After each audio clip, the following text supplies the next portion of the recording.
If you own an LLC, then it can be critical to know the best write-offs that you're eligible for. And that's because the more write-offs that you take as an LLC owner, the more powerful these write-offs can help you save money. When you save money on your taxes, it gives you more capital to reinvest back into your business, keep in your bank account, and spend money on your family. In today's video, I'm going to break down the best write-offs for new LLC owners in 2024. Without further ado, let's dive in.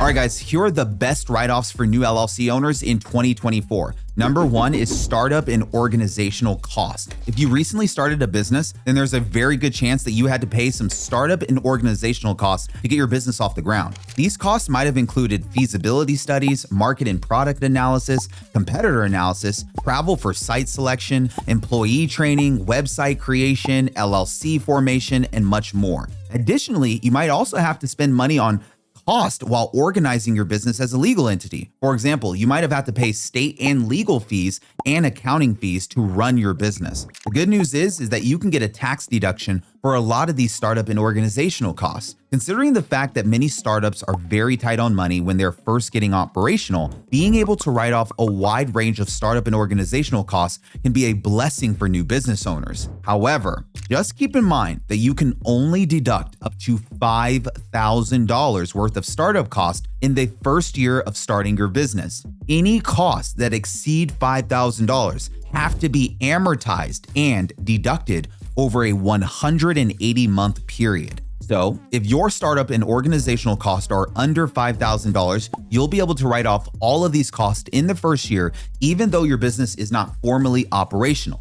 If they are over $5,000, then you will still get to write them off. It's just going to be taken over a significantly longer period of time. Whether you write them all off in the first year or you amortize them over the 15 years, it is important to keep track of the receipts for these expenses in case the IRS is ever coming knocking and wants your documentation for your startup and organizational cost. Number two is vehicle expenses. If you use your vehicle in your business, then you'll be able to deduct your vehicle expenses. Keep in mind that if you use your vehicle for both personal and business reasons, you can only deduct vehicle expenses in proportion to the business use of your vehicle. So if you want to deduct your vehicle expenses, you have two choices. You can use the standard mileage method or you can use the actual expense method. The standard mileage method allows you to deduct a certain amount of money for every business mile that you drive throughout the year. In 2024, the standard mileage rate is 67 cents per mile. So as an example, if you drove 10,000 business miles, you would be able to deduct $6,700 if you use the standard mileage method.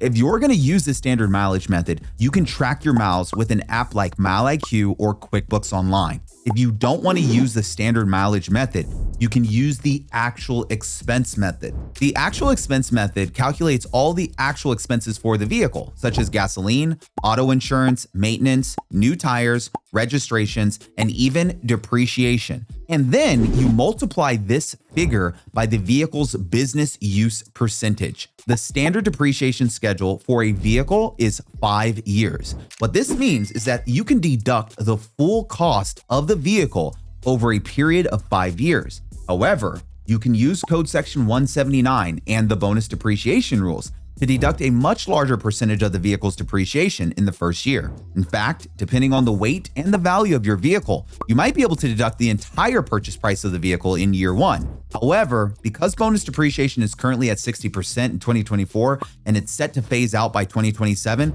many people will have a reduced amount that they will be able to write off for their vehicle if they're claiming depreciation. Number three is marketing and advertising expenses. Most business owners need to market and advertise their goods or services in order to start generating sales. In fact, marketing and advertising costs are two of the biggest expenses that many business owners have. There are many different types of marketing and advertising costs that business owners might incur. For example, business owners frequently spend money on Facebook ads, Google ads, YouTube ads, TV ads, SEO, which stands for search engine optimization, newspaper, radio ads, social media influencer posts, flyers, and much more. I mean, generally speaking, guys, advertising costs are 100% deductible in the year that you incur the expenses. However, in order to qualify for the advertising deduction, you have to spend the money on advertising costs that are reasonable, necessary, and ordinary to your business in the pursuit of income. In other words, you cannot spend money on advertising costs that are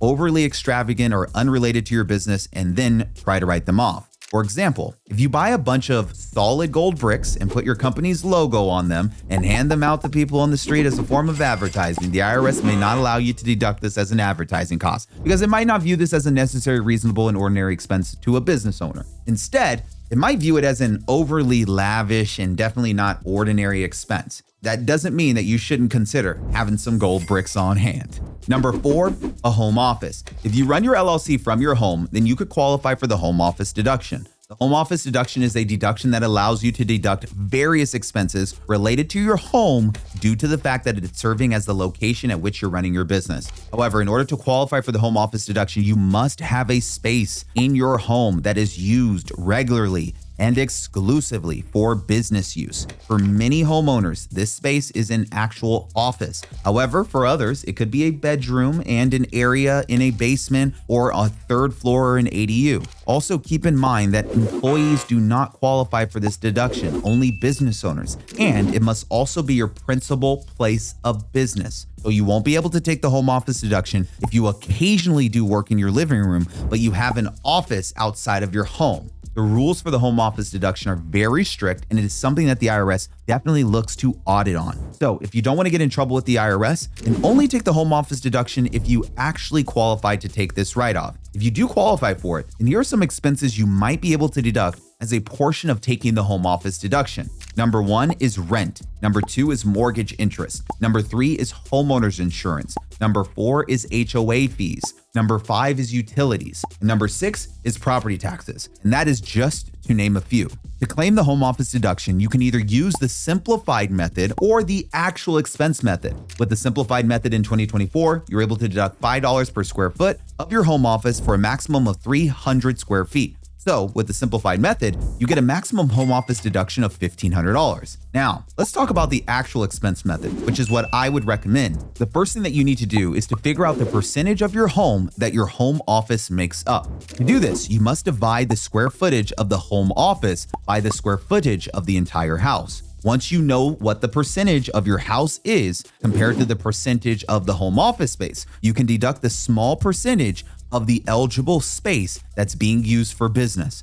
For example, let's say that your home office makes up 10% of your home's overall square footage. In this case, you would be able to deduct 10% of qualifying expenses. So if you had $25,000 in qualifying home expenses, you would be able to deduct $2,500, 10%. Oftentimes, the actual expense method can lead to a larger home office deduction, so it can make more sense to use this method even though it takes a little more work. Number 5 is office space rent. Unlike a home office, you can deduct 100% of your rent for commercial office space. So if you happen to have rented an office space for your new business, then you will be able to get a very sizable tax deduction for your office space. In addition to being able to deduct the rent for your office space, you can also deduct certain other costs associated with the property, including utilities, repairs, and upgrades to the office space paid by your business. Now, not all startups have office spaces. In fact, many start in someone's basement or garage. For example, Apple Computers was famously started in the garage in the family home of Steve Jobs.